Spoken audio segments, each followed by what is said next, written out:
લક્ષ્ય ન્યૂઝ, એક નજર, એક લક્ષ્ય. કલોલ ખાતે ડોક્ટર બાબા સાહેબ આંબેડકરની જન્મજયંતિ નિમિત્તે ભવ્ય બાઇક રેલી અને શ્રદ્ધાંજલિ કાર્યક્રમ યોજાયો.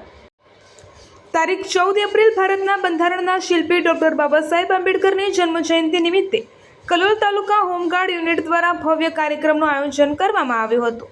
આ પ્રસંગે દેશના મહાન વિચારક અને સમાજ સુધારક પ્રત્યે આદર વ્યક્ત કરવામાં આવ્યો હતો. શ્રી જિલ્લા કમાન્ડન્ટ વિષ્ણુભાઈ પ્રજાપતિના માર્ગદર્શન અને આદેશ અનુસાર ઓફિસર કમાન્ડેક પ્રકાશચંદ્ર ચાવડા તેમજ સિનિયર અધિકારીઓના નેતૃત્વમાં હોમગાર્ડના એનસીઓ પુરુષ તથા મહિલા જવાનો દ્વારા કલોલ શહેરમાં ભવ્ય બાઇક રેલી યોજવામાં આવી હતી.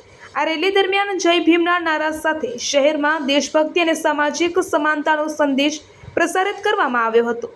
આ બાઇક રેલી શહેરના વિવિધ મુખ્ય માર્ગો પરથી પસાર થઈને અંતે ડોક્ટર બાબા સાહેબ આંબેડકરની પ્રતિમા ખાતે પહોંચી હતી, જ્યાં હોમગાર્ડના જવાનો દ્વારા પુષ્પાંજલિ અર્પણ કરી શ્રદ્ધાંજલિ આપવામાં આવી હતી.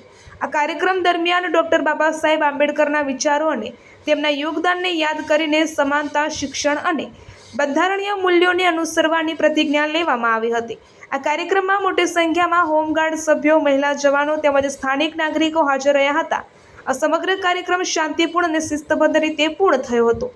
આવો કાર્યક્રમ સમાજમાં એકતા, સમરસતા અને જાગૃતિ લાવવા માટે પ્રેરણારૂપ સાબિત થયો હતો. રિપોર્ટર સંજય નાયક.